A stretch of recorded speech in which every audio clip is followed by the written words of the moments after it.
This is the third video in a series where I started by reviewing the kinesiology model, starting with performance. As I say, we're all interested in how well we do something, and performance is nothing more than a bunch of movements. And I put together a video on the summary of structure, function, and performance, just sort of big picture perspective of that. Movements, when we put them together in a particular way, calls a performance. Movement from a physics perspective is simply a change in space in some time period, so some displacement in time.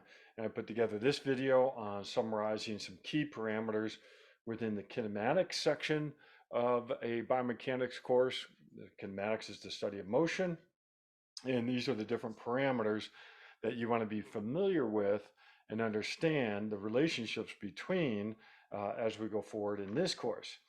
So continuing up our kinesiology model, the next element in the model are forces. Forces cause a displacement in time.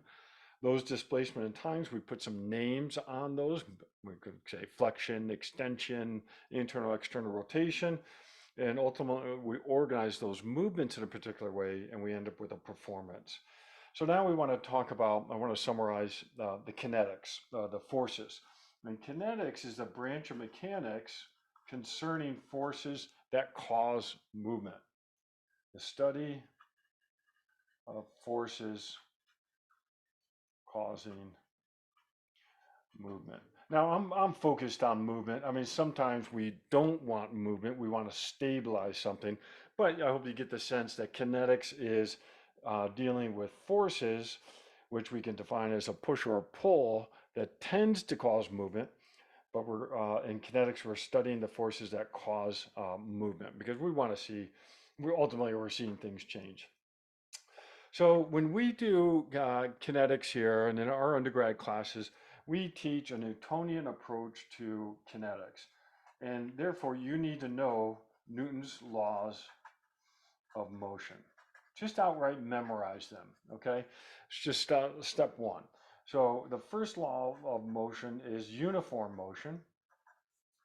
And that simply is an observation that an object will continue with its state of motion unless something causes that motion to change. And that something is a force. So it's really just an observation. That pen will sit there until something comes along and changes the pen from just sitting there. And motion, you can also replace that word with velocity. Uh, the object will sit there with zero velocity until something comes along to change the velocity of that object. And that something is a force. And that leads to Newton's second law, which is really a definition of force. And we call it law of acceleration. When a force acts on an object, it will tend to accelerate that object. And the equation that we use is this equation, which is really important. And have other videos that go into details on this, but we add up all the forces acting on the object and we equal the product of mass of the object times the acceleration of the center of mass of the object. I've got separate videos on mass versus weight. I've got separate videos on center of mass. This video, I'm just summarizing this equation where when we do a kinetic analysis, we identify all the forces acting on the object, and then we can understand that object's acceleration. Just sidebar, I'll put mass as a measure of an object's inertia, which is an object's resistance to change motion. An object with a lot of mass has a lot of inertia, has a lot of resistance to change motion, meaning it's hard to get it going from a stop position. And once it's moving, it's hard to stop it from moving. It has a lot of inertia. A bowling ball has more inertia than a ping pong ball. And we use the term mass to represent that measure of inertia. Now, mass is different than weight. Weight is a force. It has it's the magnitude of force of gravity acting on the object. But mass is a scalar, and it's represented by magnitude only, and it is not not the same as weight. But we often will use our understanding of weight to understand mass. a bowling ball weighs more, we know that, than a ping pong ball. That's just obvious. The bowling ball has more mass than the ping pong ball. It has more inertia. And that mass of the a bowling ball is the exact same here on Earth, on the moon, on Jupiter, wherever we go in space. It's always going to have the same mass, but the weight of that object will be a function of the acceleration due to the force of gravity. All right, units for force are units of newtons. Base units for Newton is kilogram meters per second squared. And we spent a lot of time in undergrad biomechanics understanding this equation, how to use it, identifying forces acting on an object when we have one force or two forces, three forces, what have you. All right, and Newton's third law is law of action-reaction. And easy to remember, but this is the law that's really tricky to deal with. This is simply saying for every force acting on the object, there is an equal and opposite force created by the object, or really vice versa. If an object creates a force action, there's an equal and opposite reaction force. When we do our kinetic analysis and when we use this equation, we only identify forces acting on the object, not by the object. So if I put that here, I would do F by and F on for the most part. We only put the forces acting on the object, not by the object, into this equation. And so we spend a lot of time in our kinetic analysis, and we'll do that in this class as well, where we identify forces acting on the object. And sometimes we have to do some mental gymnastics because we're interested in the force created by the object, in this case, by the person. We want to know those forces created by the person. But in order to understand those forces, we actually often measure the reaction forces. So level one, make sure you take the time to make that you memorize these three laws of motion. That's important. Once we memorize them, then we can start applying and trying to understand how they help us understand performance. Okay, so this is, we do have linear kinetics, and we also have angular kinetics. In linear kinetics, we really deal with this equation, F equals ma, in the linear world, okay? And we spend a lot of time looking at forces acting, one force, two force, three forces, what have you, acting on an object and understanding that object's acceleration. We also try to understand this equation from a perspective that the acceleration gives us our kinematics, whereas the force gives us our kinetics. So these two branches of mechanics, kinetics and kinematics, are linked. And if we can understand the acceleration of a center mass of the object, we can understand the kinetics, and vice versa. If we understand the kinetics, we can understand the kinematics. And so that's our linear equation. For angular kinetics, we deal with the equation sum of torques acting about an axis of rotation equals the product of I and angular acceleration. And now I is moment of inertia.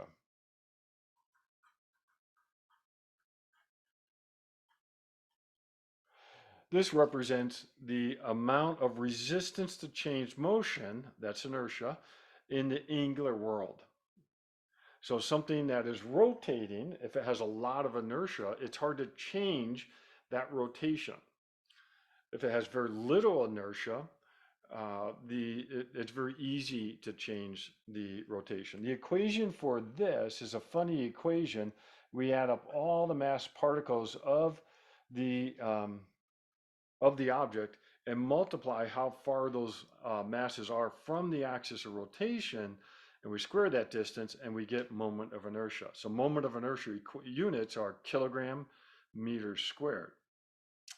And so what I have videos on is just talking about if I have an object, I always use a baseball bat, terrible drawing, but if I have an object like a baseball bat and I say, what's the moment of inertia of this object? you cannot answer that question without knowing which axis of rotation are we dealing with. If we're rotating about an axis here, we have to look at how the mass is distributed relative to that axis. If we're rotating at an axis out here and this object's rotating this way, we have to look at how the mass is distributed given that axis. Or if we're looking at how the object is rotating along a long axis, we have to look at how the mass is distributed about that axis. And so a pen, if I just put the pen here, it's easy to rotate the pen in this axis, which would be the long axis. And the mass is not, I'm trying to hold that there. The mass is not far from that axis of rotation when we look at that, at rotating around that long axis. That object has very little resistance to change angular motion.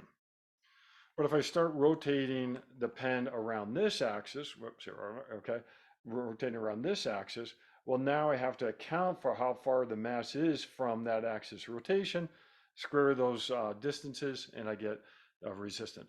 It's going to be more resistance to change rotation around this axis than around the long axis because there's more mass further from the axis rotation.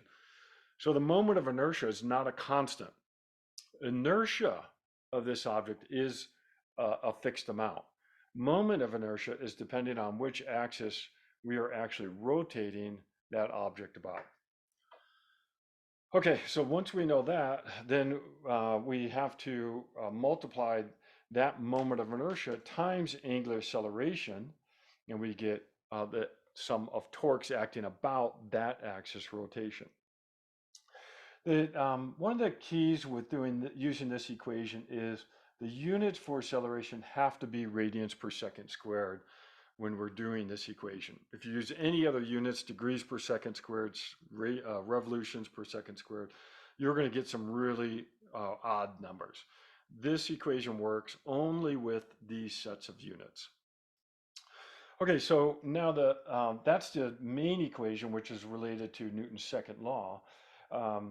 The other equation for torque that we actually spend quite a bit of time on in biomechanics is this equation, F equals d perpendicular, where d perpendicular is the moment arm of an object. And the way that I explain this equation and the different parameters here, this is magnitude of force times the moment arm, is I draw a lever system, and there's different types of levers, first class, second class, third class.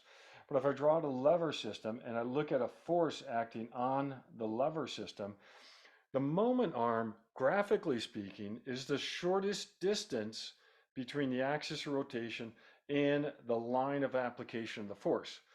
So remember, line of application of a force, the force is extended in both directions, and then we draw the shortest distance, the shortest line between that axis of rotation and anywhere on this line. And in that case, that shortest distance is going to be right here. That shortest distance also happens to be perpendicular to the line of application of the force, and hence that perpendicular. And that length of that line represents d perpendicular. And so I have videos going through different types of lever systems, different forces acting on the lever, and then graphically identifying the moment arm. Now, if you're in a physics class, what you would possibly do is you would take that same force, I'm trying to redraw that here, and then you would decompose that force into a normal component or a force that's perpendicular to the lever, and then a parallel component, parallel. I'll just parallel. And then you would calculate the torque due to each of those forces. Now, when the force acts through the axis rotation, there's no torque because there's no moment arm. And so we don't deal with that force. So in physics, you may be decomposing this force vector into this perpendicular force component, perpendicular to the lever, and then using that magnitude. You'll get exactly the same answer if you do this math or that math. So I'm just showing you this so that if you are in physics class, you can see where things align. All right, so in any case, what we have here is the equation to calculate any torque, and then we take that torque and put it into this equation, and then if we add up all the torques acting about an axis of rotation, we get that object's angular acceleration times moment of inertia. Okay, so that's a big picture summary of kinetics, Newton's laws of motion, linear kinetics, F equals ma, angular kinetics, T equals I alpha, and then a special equation for torque here to calculate each torque. Okay, I hope that's helpful to give a big picture of kinetics. Thank you.